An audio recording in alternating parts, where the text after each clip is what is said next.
Okay, guys, good morning. Welcome. It's day number 8. So we got 10 more days, guys.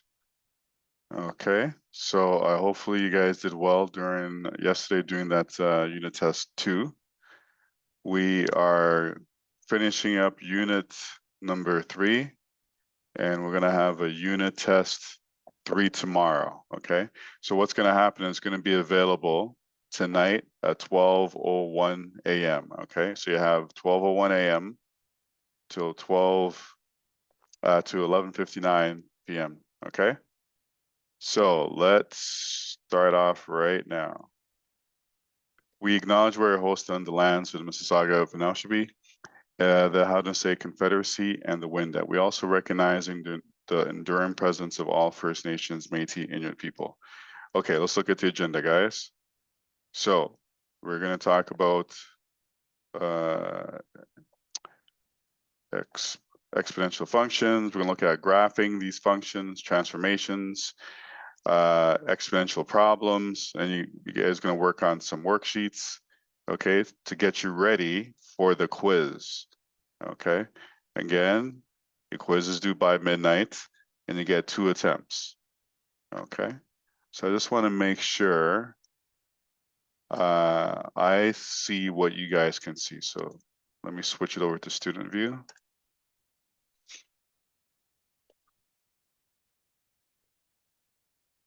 Okay, so we're going to go to content. Some people are still trying to get in. Okay. Go over to content.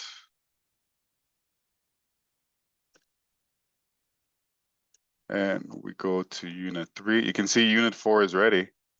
Tomorrow you'll have access to unit 4. But right now we're finishing off unit 3. Today is July 11th. There you go. So lessons for July 11th right here. Okay. So let's start off with this first video. And we're going to be talking about graphing properties of exponential functions.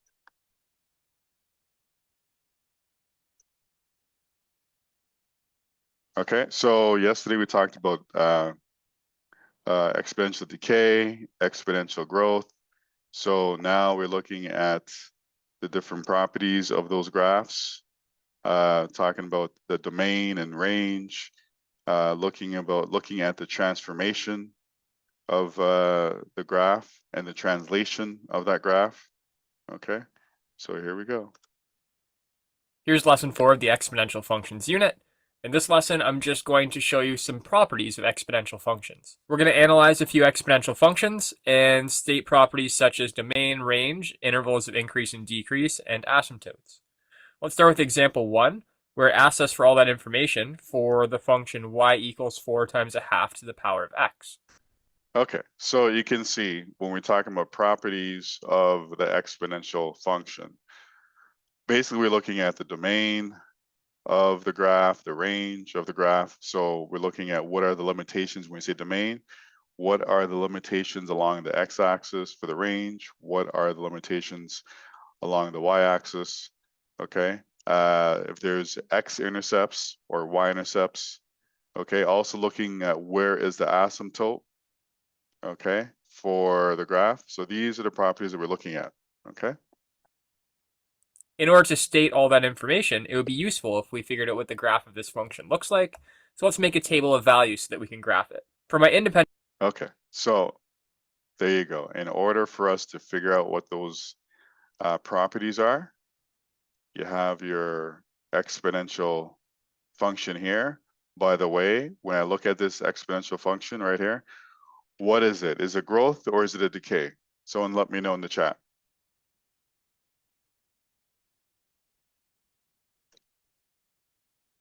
Yes, it's a decay, right? Because your b value, which is your factor, it's a fraction or it's a decimal. It's less than 1, basically, okay? So you know it is a decay. So if it's a decay, you kind of know which direction it's going to be going then, right? If it's a decay, right? You kind of know that if I look at that graph or that function, the graph is going to look something like this, right? It's going to go in that direction, Okay, but in order to graph it with more detail, you're going to get your X and Y points. Okay, so whatever X value you have, you're going to determine your Y. So basically you can go from 0 to like 4 or 5 for your X and then figure out what your Y is. Okay, so let us continue that. Dependent variable x, I will choose whatever x values I want. So I will choose x values from -3 to 3 because I know that will give me a good representation of the shape of this exponential function. I mean, yeah, you can choose from -3. That's fine. And then he's balancing it out from -3 to +3, or he could have went from 3 to -3. That's fine. Okay. Now we're going to determine the y components. So let's just fast forward that. Again, he's plugging it into the exponential equation. There you go. So it makes sense of starting off high, and then it's going to go down low. So let's see here. The next value. There you go. See, it's going down by 16. And you can tell the factor is a half, right? So therefore, each of my y's should go down by a half. So my first y was 32, my second y is 16. My next point is going to be 8, and so on. It's going to go down by half. It was cut in half. And why did that happen? Well, that's because the base of the power is a half. So my next y value, just cut 16 in half, it's going to be 8. And we could calculate that by subbing -1 into the equation for x, but I noticed the pattern, so I'm just going to keep cutting my y values in half, 4, 2, 1, and 0. Okay, so he basically is saying, I mean, once you have your first one, your first value of y, you can keep plugging it in, but you know the pattern. You know it's going to be a factor of a half, so just divide it by half, right? So 16, 8, 4, 2, 1, and then a half is going to be your last point that you're going to use there. Okay. Every other spot, and my x-axis I'll go by ones. The point -332 doesn't fit on my graph based on the scale I chose, but I can plot the rest of the points. I'll do that quickly. Okay, so he's plotting the graph. Okay, so now here is your graph. You can see you have the arrows at the end. That means it's going to go into the infinity on both directions. Okay, from there, from this graph, now you can figure out your domain range and all these other properties. Now that I see the graph of this function, I can state its properties. The domain of this function, well, the function. Okay, so the first one is domain. Okay, domain is looking at the x-axis and what are the restrictions on the x-axis. Is there any restrictions on the x-axis on this exponential? That means if I'm going all the way to the left and all the way to the right, is there anything restricting this graph? You guys, anyone let me know in the chat. Is there anything restricting it?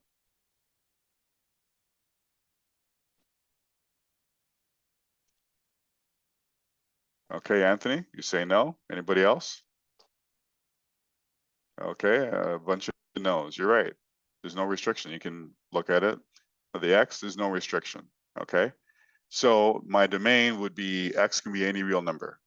Okay. For the range, is there any restrictions on the range? Okay. Some of you guys, Anthony, you're saying yes. Okay, Mickey.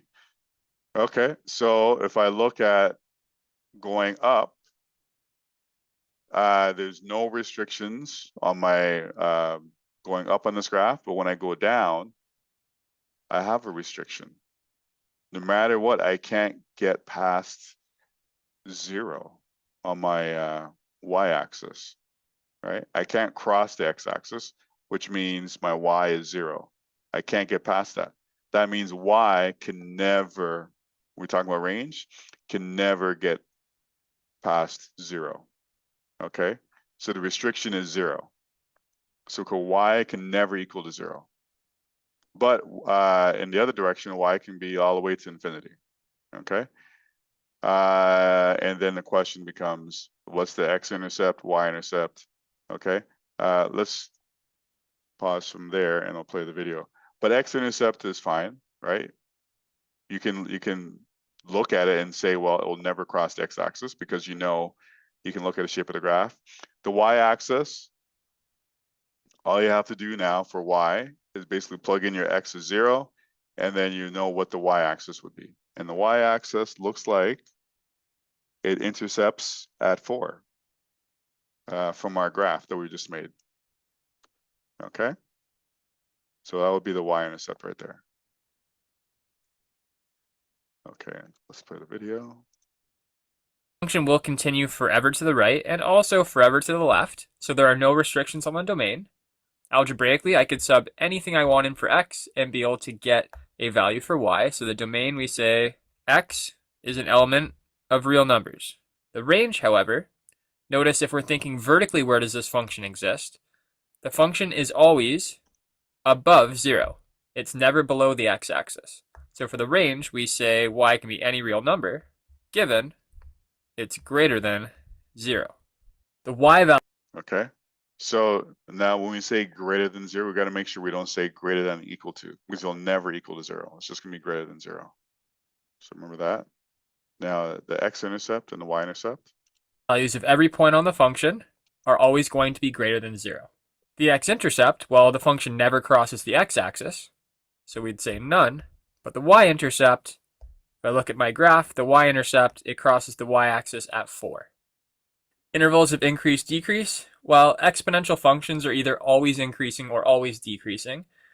We define increasing or decreasing based on, as x is increasing, what's happening to y. So if I look at my table of values, as the x values are getting big. Okay, so intervals of increase and decreasing, you're looking at this is a decay. So as my x value is increasing, and that's what we're looking at, right? As my x value is increasing, my y value is decreasing. Okay, so that's what's happening here, and that's what you put for the intervals of increase, decrease. And asymptote, yes, there's an asymptote. The asymptote is at y is equal to 0. Okay, because again, that's where the graph cannot cross this axis right here. Bigger, what's happening to the y values? They're getting smaller. And graphically, as the function moves from left to right, is it going down or up? It's going down to the right. So for both of those reasons, we would say this is a decreasing function. It's decreasing over its entire domain. Asymptotes, there is a horizontal asymptote at y equals 0. There's the properties of that function. Okay, so there are the properties of that function. Okay, so let us go on to the next example. Here's another example. All right, we'll do a couple more examples and then we'll move on. So here's an example here, and we want to find domain range and all these other properties. That negative that you see in front of the 3, right here, is not part of the base of the power. So I'm going to make that clear by writing it as a -1, and then putting the base of the power 3 beside it in brackets. And the exponent is -x. We can actually make the exponent positive. Right now it's negative. I can make it positive if I do the reciprocal of the base. So instead of 3, make the base 1/3, and then I can change the exponent to positive. So let me make that adjustment. So that equation is Okay, so that is something that you have to remember, right? You're using your exponent rules, okay? So when you're using your exponent rules, you remember that the exponent to a base to a negative exponent. So let's look at it right here. Right, so if I have here a to the power of -2, that's equal to 1/a. Okay, so you're doing the inverse. So when you see this, right, this question like this, there's no way you can do it like that. You have to convert it where your exponent has to be positive in order to handle it as an exponential.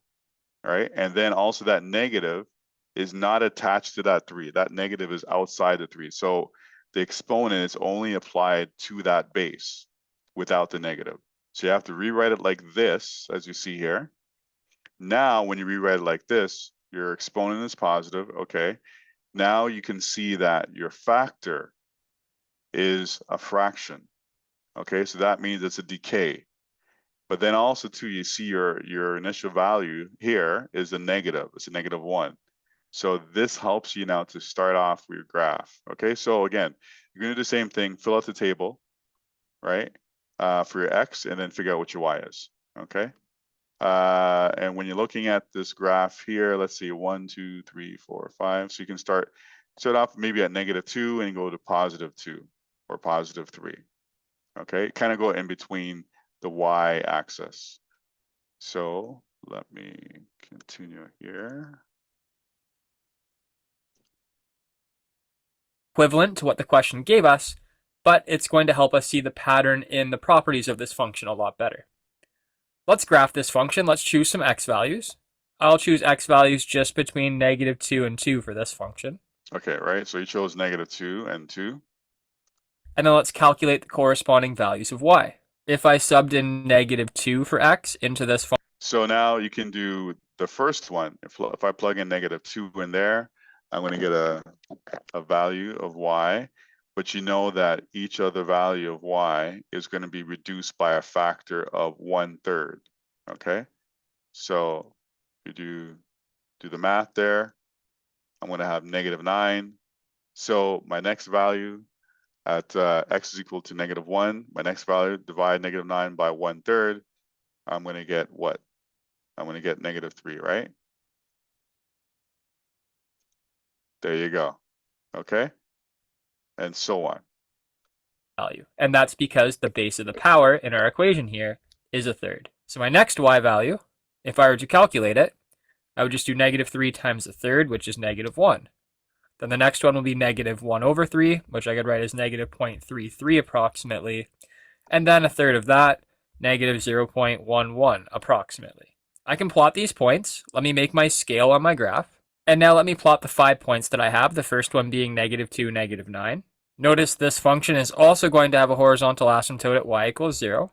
Okay, so now it's we plot the graph, and you can see again you're going to have a horizontal asymptote at y is equal to 0. Okay, and you're going to have limitations on your range. Okay, but you won't have any limitations on your domain. Okay, so let's take it from there. All exponential functions have that horizontal asymptote at y equals 0, unless we were to shift the function up or down with a c value. So there's a rough sketch of the function. Let's state the properties of it. The domain of any exponential function is x can be any real number.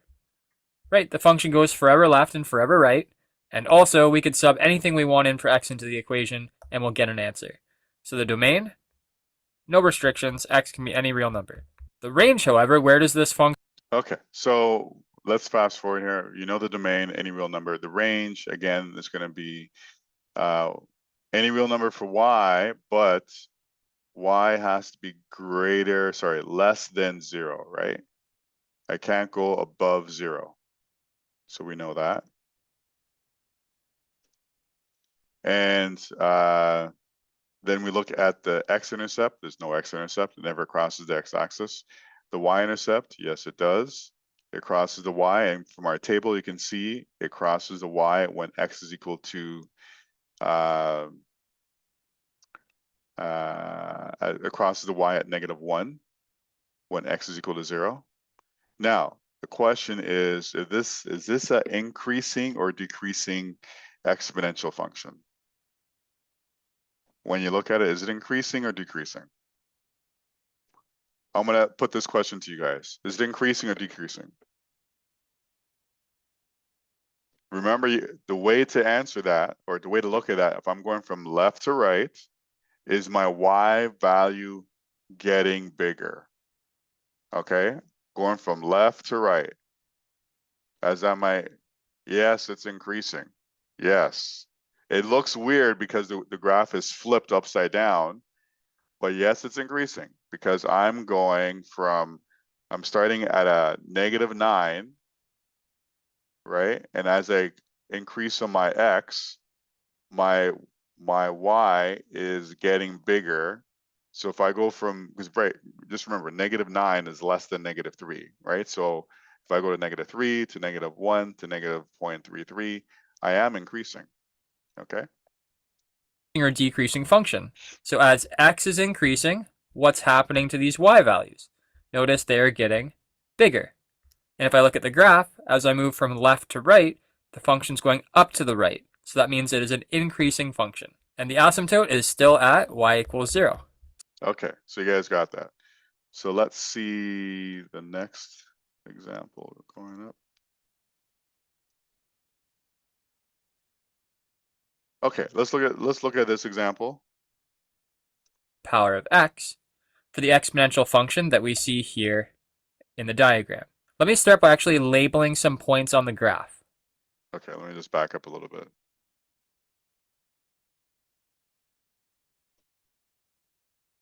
That relationship I was just talking about to be able to generate the equation in the form y equals a times b to the power of x for the exponential function that we see here in the diagram. Let me start by... Okay, so with this example, what we're looking at is you're given a graph, okay? Here's your graph, your exponential graph, and then from your graph, you want to be able to come up with the equation, the exponential equation, okay? So these would be the steps to do that. Actually labeling some points on the graph. So I'm going to label some consecutive points. I don't know what the coordinates are there exactly, but this point looks like it's at 1, 6. This point looks like it's at 218. And this point looks like it's at 354. This is at 0, I'm not sure. But if we look at the pattern in the y values, we could probably figure it out. Like, look at consecutive y values. If we go from right to left, it goes from 54 down to 18 down to 6. It seems to be being multiplied by a third each time. So if I do 6 times a third, I'm guessing that this next y value is going to be... Okay, so one of the things that to help you figure out what was the factor here is if you look at the y values, wherever you have the x, so when x is 1, you got a y value of 6. When x was 2, you got a y value of 18. When x was 3, you got a y value of 54. So you know it's the exponential. So now you have to see what is the multiple.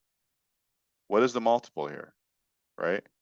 But I'm going from 6 to 18 to 54. What is the multiple between each one? Can someone help me out?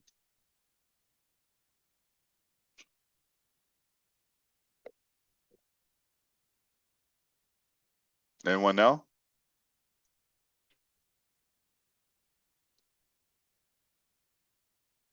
Really? Come on, guys. From 6 to 18. What's the multiple? How do I get to 18 from 6? Come on, guys. Yeah, okay. So then from 18 to 54, what's that?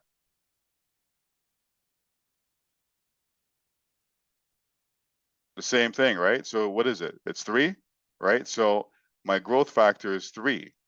For every time I go up and 1 on the x, I multiply my y by 3.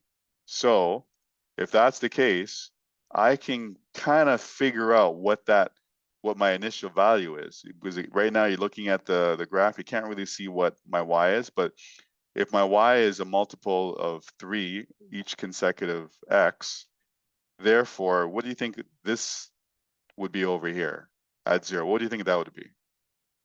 If that's at if 1, my y is 6. At 0, what would my y be then?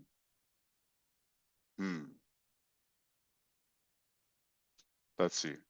Yeah, you're right, 2, right?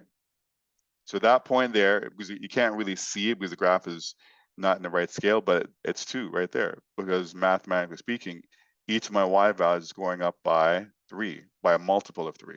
So at 0, this has to be 2, okay? 2. I'm not sure. We'll calculate it algebraically to be sure.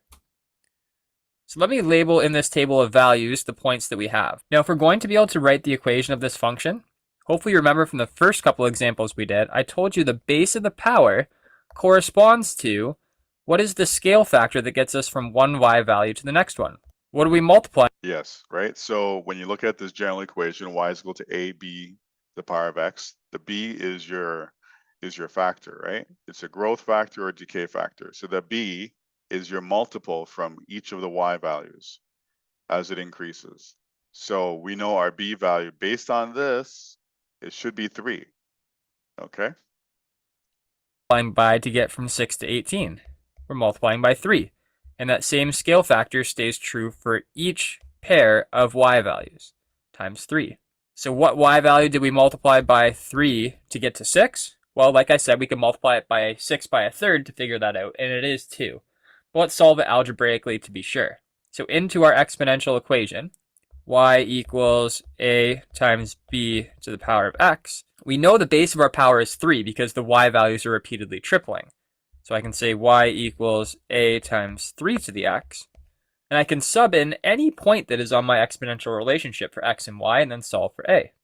Let's pick any of the points in our table where we know x and y, so we might as well just pick the point 1, 6. 6 is the y value, and 1 is the x value. And then if I isolate this equation for a is 6 over 3, which is 2.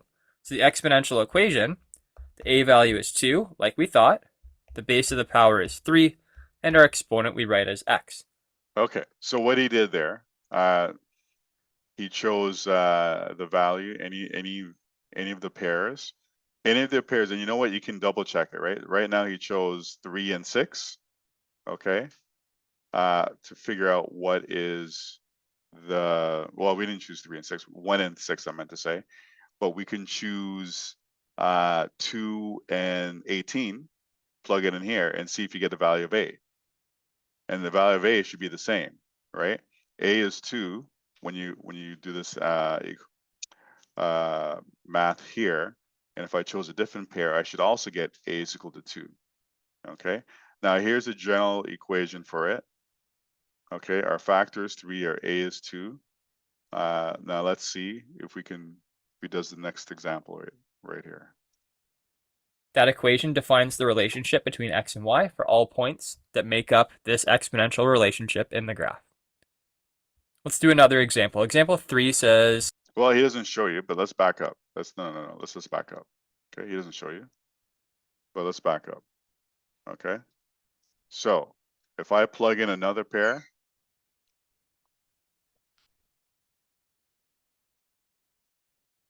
let's just watch with another pair.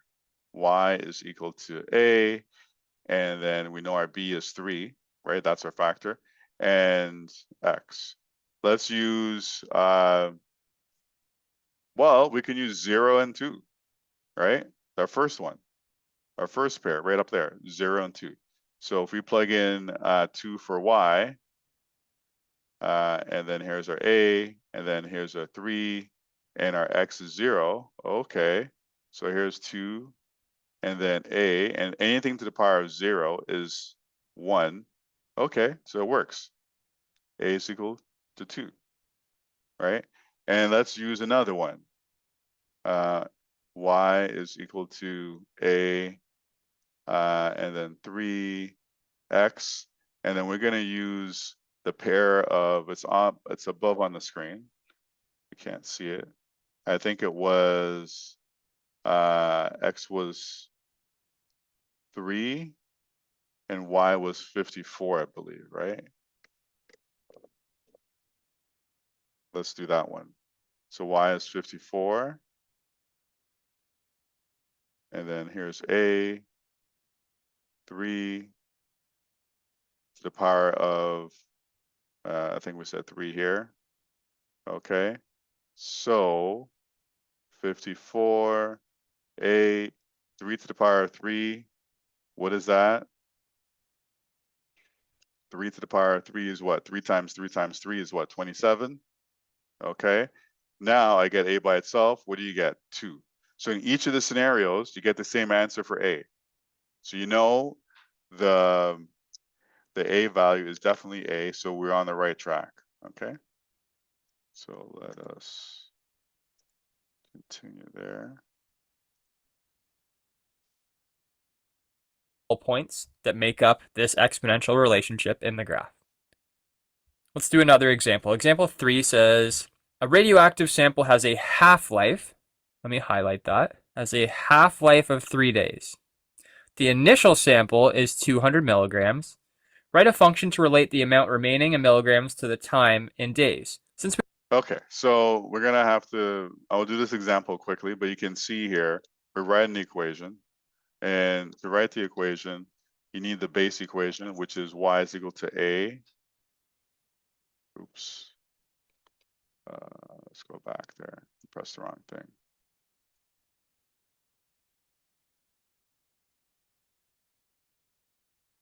Okay, so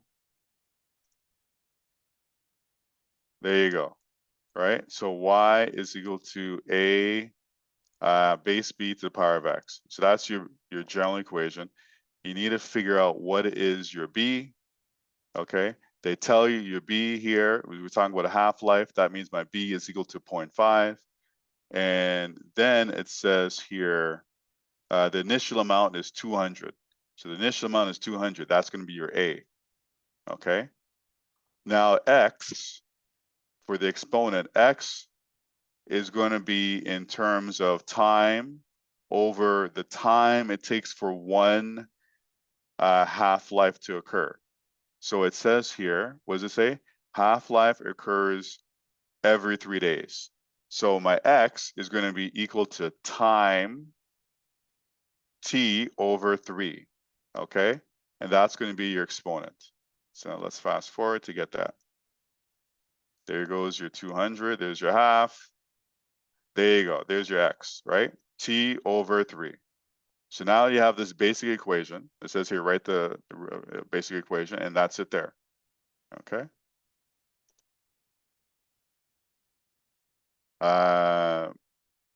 So we're going to end this lesson here. We're going to go now into transformation because the rest of the video is showing different examples, but they're all similar.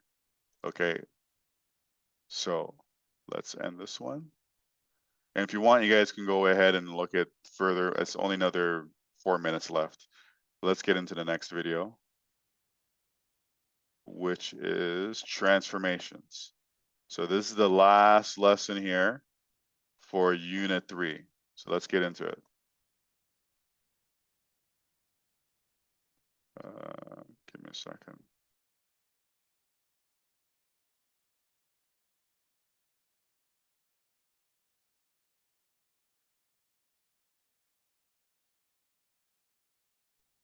Okay, guys, so here we're looking at transformation. So transformation is, it's similar to the transformation that we did for the quadratics and the radical functions. So it's very similar. You have your A, right, which will give it a compression or a stretch. You have a K, which gives it a compression and stretch along the X. You also have your translation, either going left and right or up and down. So it's similar to what we did before, but this is only for the exponential now. here's lesson 5, the last lesson of the exponential functions unit. This is on transformations of exponential functions. The goal of this lesson, let me just scroll a little bit, is for you to be able to look at, I'll go to the last question actually, you to be able to look at a exponential function that looks like this. This is a transformed 1/2 to the power of x function. I need you to understand what this -2 that's being multiplied by the power, what this -2 that we're subtracting from the power, and this -3 that we're subtracting from the exponent of the power, what those do to transform that 1/2 to the power of x function and actually go ahead and be. Okay, so let's review what was said there, okay? One more time. This is a transformed 1/2 to the power of x function.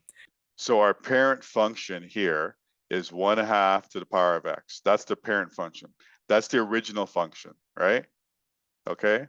Now you have your A over here, like we did before with quadratics, which will stretch it or compress it along the y-axis. And then you have that negative number, which will reflect it over the x-axis, okay? Now, then we also have a -3 here. Remember that -3 is actually a +3 because that's your translation along the x-axis. That's going to move it to the right 3 units.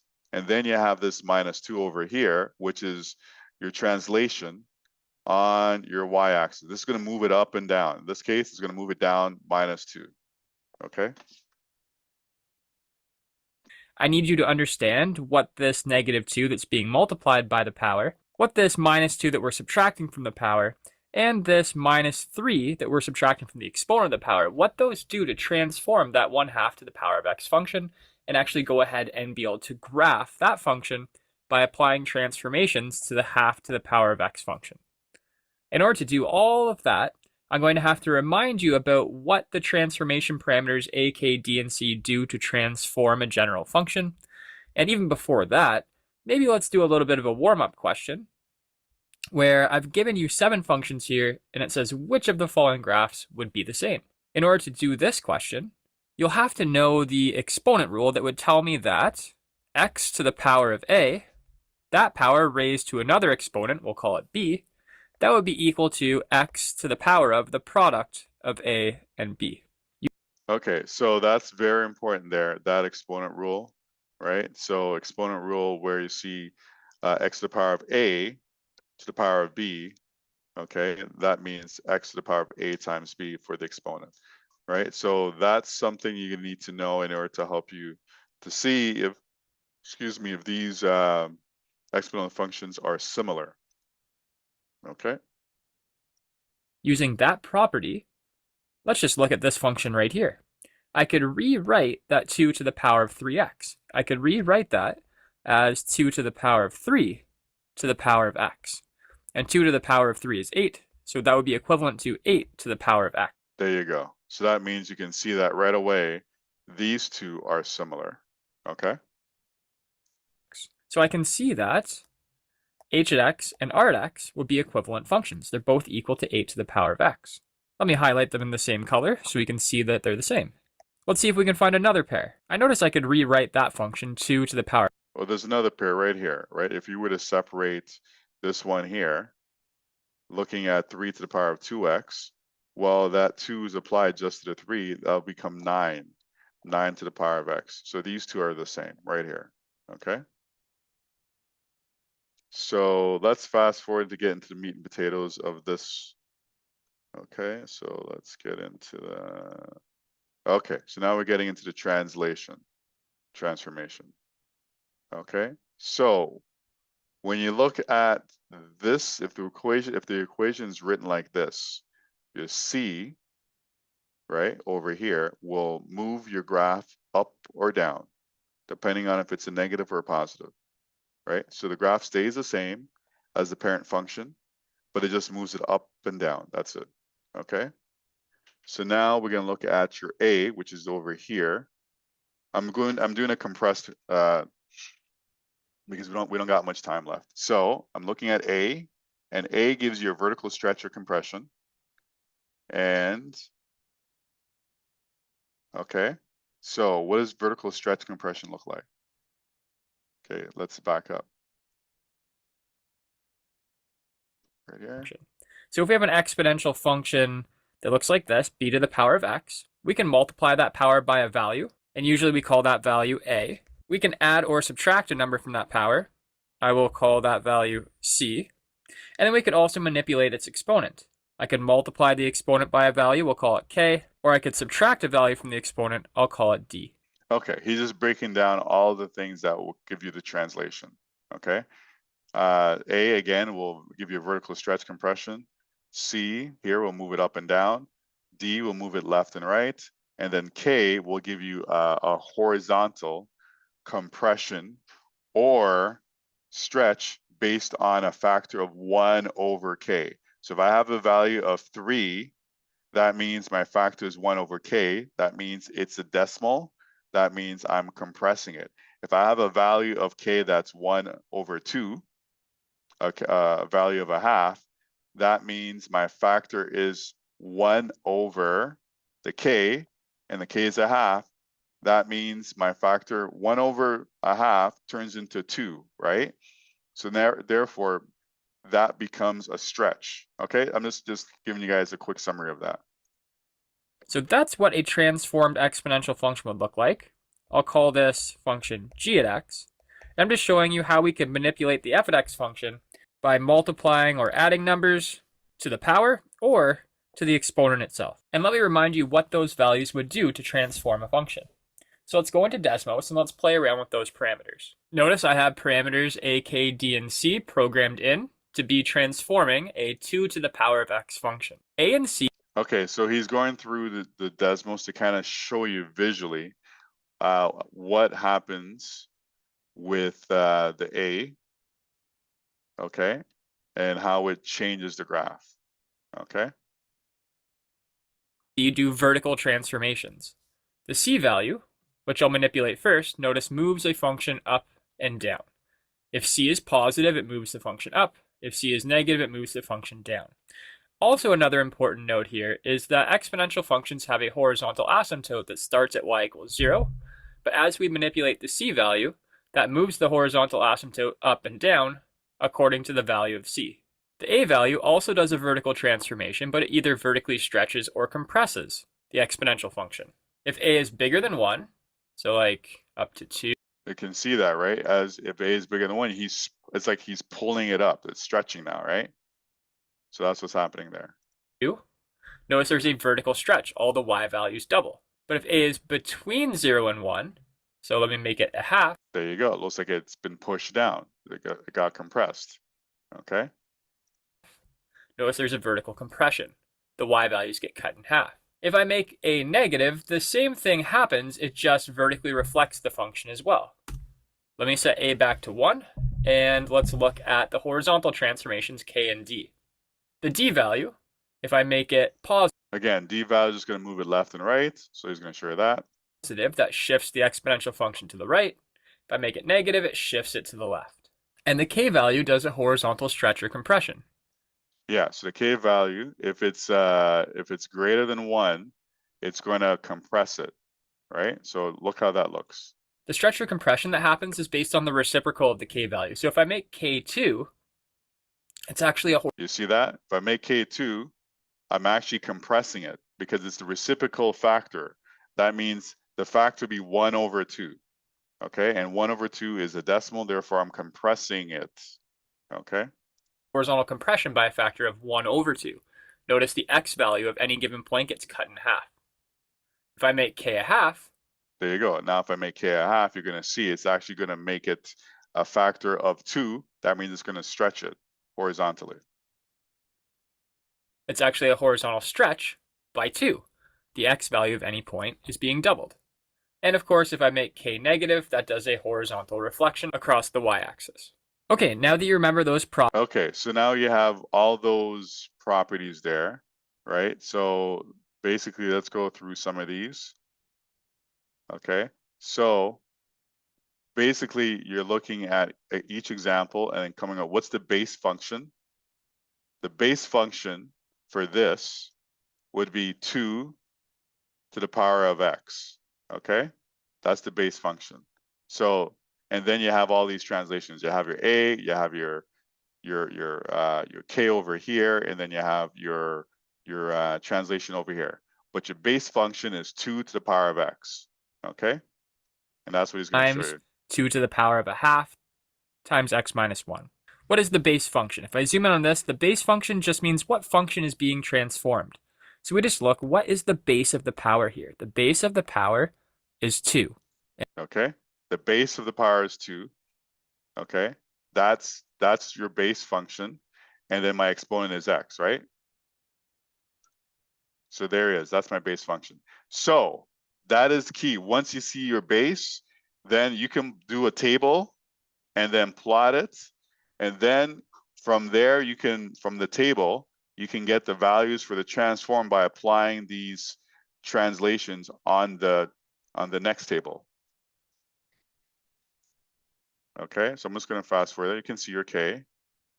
There you go. Okay. So this is what's happening.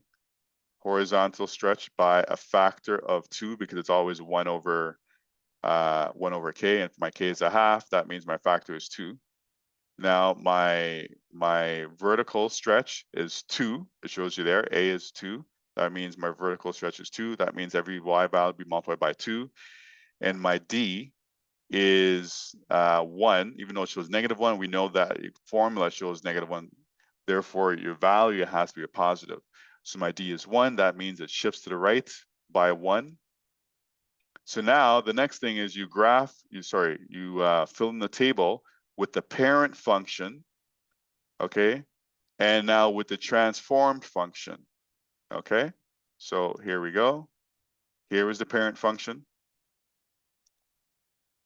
right? You know it's going to be a factor of 2, so it's multiplying by 2. It's going to get bigger by each amount by 2, okay? Then I apply these translations and transformations onto the next table to determine my x and y values for the transformed function. There you go. Okay. Right? My x is multiplied by 2 and I add 1.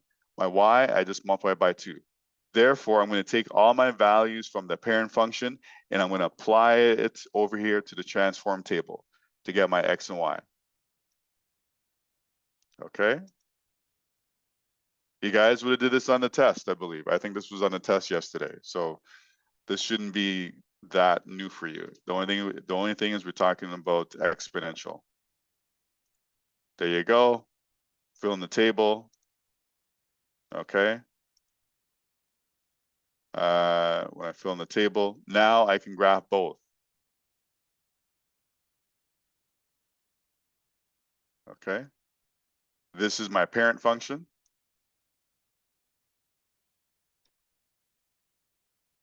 No, I'm talking about, I was saying there was a test yesterday, guys. Don't get confused, right? The test yesterday, there was a question on transformations for quadratic, right? Wasn't there, Mickey? Do you remember that? All I'm saying is the transformations are similar. No, you don't. I'm not saying the test was, okay, don't get confused now. All I'm saying is transformations is not new. Okay, we applied it to quadratic functions. Now we're applying it to exponential functions. Okay, and here is our base, our parent function. Now we're gonna have the transform function drawn right beside it. Okay.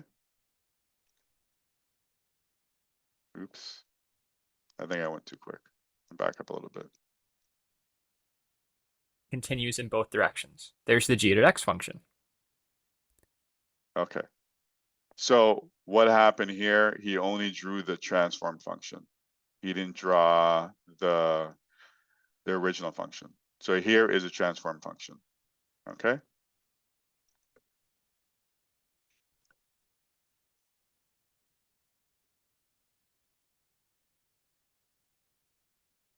Wasn't there a test yesterday?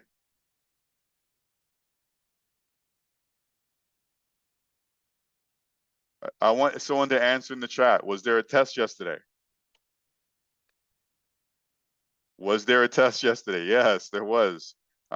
Someone, I don't know what to say. There was a test and a quiz yesterday.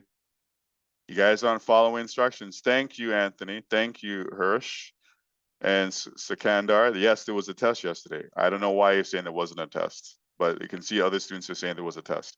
Okay, so we're gonna end it here. I want to get back to review what you guys got to do for the rest of the day. Okay. I hope you did actually do the test because that's not good that you're saying what test. Anyways,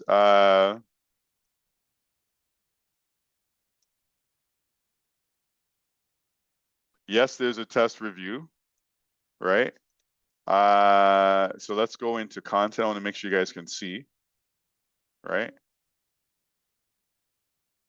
Here's the quiz. Okay, you get 2 attempts. Now let's go into quizzes.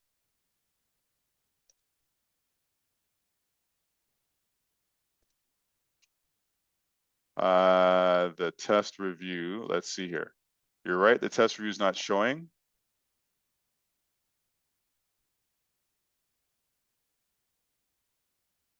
Oh, it's right here. You can't see the test reviews right here. It says right here. Can you see it? Okay. Unit 3 review. You can see it right here. Okay. I'm showing you guys. I want to make sure you guys can see it. So you can see it right here. There's review and it's open now. So you can see it's open now and it's due on midnight. But it's going to be available until tomorrow. And then there's a quiz for today for what we learned today. The quiz is right there. Okay. So you guys can see it. I'm looking at it as a student, therefore I know you guys can see it. So that is it for today. I'm going to have to let you guys go. I want you guys.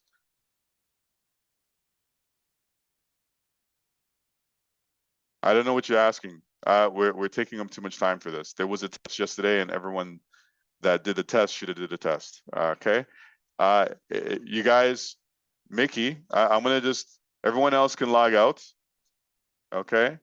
I'm gonna stop recording. Actually, not yet. I won't stop recording. Let me share my screen for you one last time. Okay. Mickey.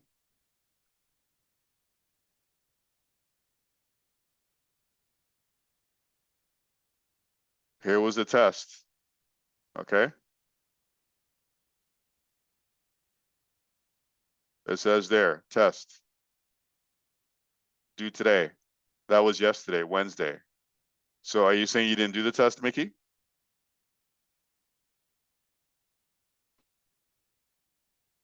Mickey, are you saying you did not do the test?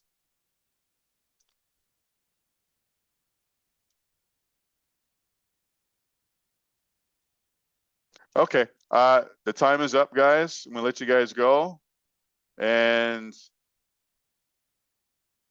I will see you guys later. If you have any questions, just email me, okay, throughout the day. I don't know why you didn't do it. The test was there. You got to follow instructions, okay? You got to spend 6 to 8 hours in this course. I said it yesterday. I said it on Monday. I said it on Tuesday. I even said it on Wednesday. There's a test. Even there's a hot link to the test on Brightspace. The hot link is right here. If you click on this, it'll take you to the test. So to me, to tell me that you didn't do the test, I don't know why you didn't do it. It's hard for me to understand. Okay, so let's end this right now and do what you need to do that's based on the announcement, and send me an email later on and you can tell me the reasons why you didn't do the test, which I don't understand why you didn't do it.